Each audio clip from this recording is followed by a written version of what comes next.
አይደለም። ለምንድነው ቆለጡን የአብርሽ ቆለጥ ከሌላ ሴት ሲሄድ ምንም አይነት ነገር እንዳይነሳ ምንም እንዳይንቀሳቀስ ፍላጎት ምንም ነገር ምንም ብታደርጉት ምንም ነገር እንዳይንቀሳቀስ ስሜት እንዳይኖረው አድርጋ ያከሸፈችበት ለምንድን ነው? ሌላው ነገር ሊመለስም ላይመለስም ይችላል። ነገር ግን ይሄን ነገር ደግሞ ካሁኑ በትኩሱ ተሎ ካልተመለሰለት 40 ቀን ማለት 1 ወር ከ10 ቀን ቆይቶ ሕክምናም ላይሻለው ይችላል። በሕክምናም ላይስተካከልለት ይችላልና የአብርሽ ውጫዊ ጉዳት ብቻ አይደለም የደረሰ ቤተሰብ ዛሬ እንግዲህ ለማርቲ እንደውልላት ማለት ነው። ገባችሁ? ለማርቲ ደውዬ ዛሬ እንዴት የሚያሳዝናችሁ ነገር ማለት ነው። ትናንት አብርሽ ከቡዜ ቤት አልሄደም። ዳኒም ጥሎት ነው የሄደ ልክ እንደ ባለፈው እንደ ወንድሙ ማለት ነውና ደውዬ ዛሬ በደንብ አድርጌ ማርቲን እነግራታለሁ። በደንብ አድርጌ ማለት ነው። በደንብ አድርጌ እና አብርሽ ላይ በአሁኑ ሰዓት ምንም ነገር እንትን አይልም እያለች ነው።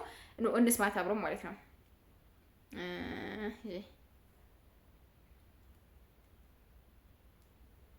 ምን እንደሚፈጠር እንይ እስኪ። ካሜራን መግላችሁ በጣም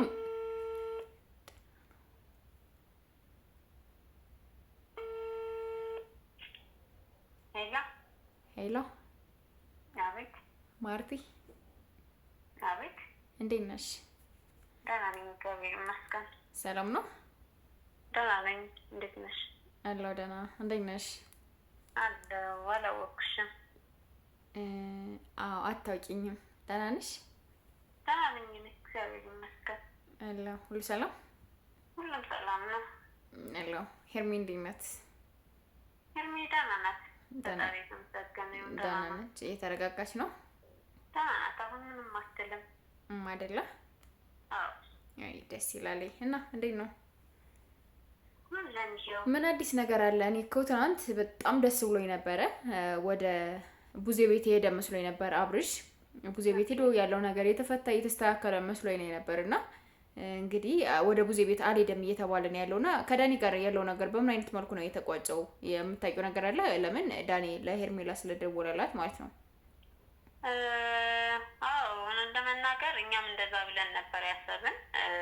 ዲቴል ያለውን ነገር ይሄ ነው ልልሽ አልችልም፣ ግን ደግሞ ወደ ቡዜ ሄዳል ብለን ነው አስበን የነበረው እና በሆኑ እንትኖች አልሄደም።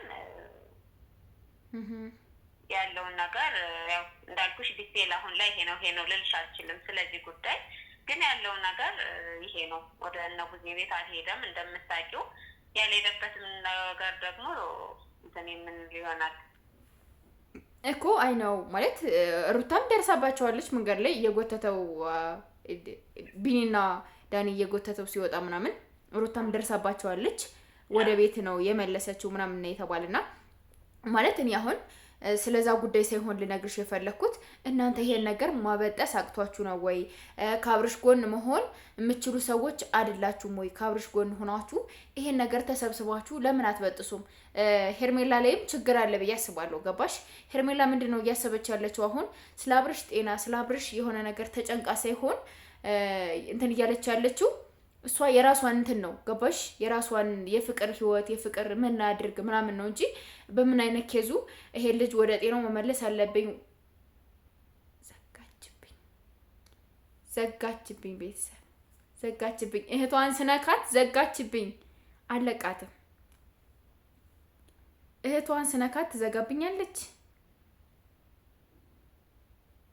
ምን አስባ ነው ከምር?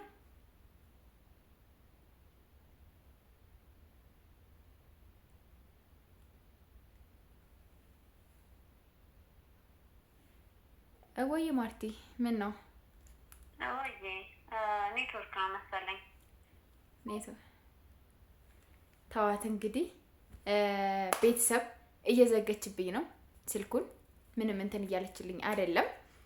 ሄርሜላ አበጣገቧ አለች ማለት ነው። ስለዚህ ምንም ማድረግ አይቻልም። በቃ ምንም ማድረግ አይቻልም። ማርቲ እንግዲህ ስልኳን እየዘጋች እምቢ ብላለች። ለማንኛውም ዳኒ ያረከው ነገር ጥሩ ነው። የሞከርከው ነገር ጥሩ ነው፣ ግን ተሳክቶ ቢሆን ደስ ይለና ነበር ለኛ ማለት ነው። ተሳክቶልህ ቢሆን ነገሮች ሁሉ ሆነውልህ ቢሆን አብርሽን የሆነ አግኝተው በቃ ወደ ቡዜ ቤት ወስዳችሁት የሆነ ነገር አርጋችሁ ቢሆን በጣም በቃ ደስ የሚል ነገር ነበር፣ ግን አልተሳካም ይሄ ነገር። አብርሽ እንግዲህ አልሄድም እያለ ሲጓተቱ ምናምን ሲሉ ቡዜ እንትና ደርሳለች ማለት ነው። ሩታ ደረሰችባቸው። እኔ የገረመኝ ነገር ምን እንደሆነ ታውቃላችሁ? ሩታ ለምንድን ነው ወደ ቤት የሄደችው? አውቃ ነው ሲጀመር። ተደብቃ ምን ያደርጉታል ምን ይሆናል ምናምን ብላ ሌላ ሰው በጎን እንትን ብላ ሰብስባ በጎን ማለት ነው። ሌላ ሰዎችን ሰብስባ ምናምን በጎን እየጠበቀች ነው የነበረ። የሚገርማችሁ ማለት ነው ማለት ይወስዱታል አይወስዱትም እያለች ማለት ነው። እነሱ በዚህኛው መስመር ሲሄዱ እሱ አቋርጣ በዛኛው መስመር ያዘቻቸው ወደ ቤቷ መለሰችው ማለት ነው። ትናንት ዴቭ እንዴት ለቀቀው? እንዴት ሊለቀው ቻለ? እንዴት ሳይፈታለት ቀረ? ምናምን እያላችሁ ብዙዎቻችሁ ጥያቄ ሆኖባችኋል። እንግዲህ ዴቭ ትናንት አይሆንም ስለተባለ በቃ ገባችሁ፣ እንዲህ ሲሰድ እጁ እንዲህ ተንቀጠቀጠበታለች እንዲህ ማለት ነውና እንደዛ ሲሆን አቋረጠው ተወው ማለት ነው። ወደ ቤቱ ተመለሰ። ሲጀመር የአብርሽን እንትን ማንም ሊበጥሰው አይችልም። ማድረግ ያለባችሁ ነገር በአሁኑ ሰዓት ሩታን ማገት ነው ያለባችሁ። ገባችሁ አይደለ? ሩታ ትታገት። እዛም በኋላ እሷ ደግሞ ያን ነገር መመለሻውን እስከምትናገር ድረስ ሩታን መፍታት የለባቸውም። ሩታን መልቀቅ የለባቸውም። መወሰን ያለባቸውን ውሳኔ ወስነው እዛም በኋላ የዚህ ልጅ ህይወት ማስተካከል ነው ያለባቸው ብዬ ነው የማስበው፣ እንደኔ ማለት ነው እንጂ የማንም መጫወቻ እንዲሆን ማንም እንዲጫወትበት በማንም መተታም በማንም አርሲ ኩርሲ እንዲታስሮ እንዲ እንትን ይዞ ምናምን ዝም የሚባል ነገር የለም፣ እውነት ለመናገር ማለት ነው። ገባችሁ አይደለ? እንደዚህ አይነት ነገር ዝም የሚባልበት ምንም ኬዝ የለም። ስለዚህ አርፋችሁ ብትቀመጡ እንደኔ አሪፍ ነው ብዬ ነው የማስበው። ከምሬ ነው የምነግራችሁ ማለት ነውና ቤተሰብ እረፉ፣ እውነት እረፉ። የምታደርጉት ነገር ጥሩ አይደለም። አብርሽን አታሰቃዩት። አብርሽ በጣም እየተሰቃየ ነው ያለው። እንዲተሰቅቁ በቃ እንዲበጠስበት አይፈልግም። ያ ነገር አይፈልግም ሲሆን እንዲበጠስ እንዳይደረግ አድርጋ ነው ያስደረገችበት። ገባችሁ አይደለ? ያ ነገር ቢያንስ 40 ቀን ካልቆየ በስተቀር ከወጣ ሩታ ኪሳራ ውስጥ ነው የምትገባው። እኔ የገረመኝ ሌላው እሺ ችግር የለውም። ምንም ነገር የገረመኝ ነገር የለም። ለምንድን ነው ቆለጡን የአብርሽ ቆለጥ ከሌላ ሴት ሲሄድ ምንም አይነት ነገር እንዳይነሳ ምንም እንዳይንቀሳቀስ ፍላጎት ምንም ነገር ምንም ብታደርጉት ምንም ነገር እንዳይንቀሳቀስ ስሜት እንዳይኖረው አድርጋ ያከሸፈችበት ለምንድን ነው? ሌላው ነገር ሊመለስም ላይመለስም ይችላል። ነገር ግን ይሄን ነገር ደግሞ ካሁኑ በተኩሱ ተሎ ካልተመለሰለት 40 ቀን ማለት 1 ወር ከ10 ቀን ቆይቶ ሕክምናም ላይሻለው ይችላል፣ በሕክምናም ላይስተካከልለት ይችላልና የአብርሽ ውጫዊ ጉዳት ብቻ አይደለም የደረሰበት፣ ውስጣዊ የአካል ጉዳትም ደርሶበታል። አካሉን አጎላበታለች። አንድ የመጀመሪያ አካል የሚባለው ያን ነው አይደል? ለወንድ ልጅ ገባችሁ? ስለዚህ ያን ነገር ደግሞ ካጎደለችበት ተጠያቂ ልትሆን ይገባታል ብዬ ነው የማስበው፣ እንደኔ ማለት ነው። ገባችሁ አይደለም? በቃ ሽንት ሊሸና እንኳን በየት ፈልጎ ነው አውጥቶ የሚሸነው ነው የተባለ። ዳኒ ብዙ ነገር የሚያወራችሁ ሰዎች ዳኒ ብዙ ነገር እንትን ይልላችኋል። ላይቭ ላይ ትናንት ገብቶ ነበርና ብዙ ነገር ነው ሲናገር የነበረ። ለማንኛውም እወዳችኋለሁ፣ አክብራችኋለሁ። ላይክ፣ ሼር፣ ሰብስክራይብ ማድረጋችሁን አትርሱ። ቤተሰብ አዳዲስ ነገር ሲደርሱ ወደዚህ ይዤላችሁ እመጣለሁ ማለት ነው። ባይ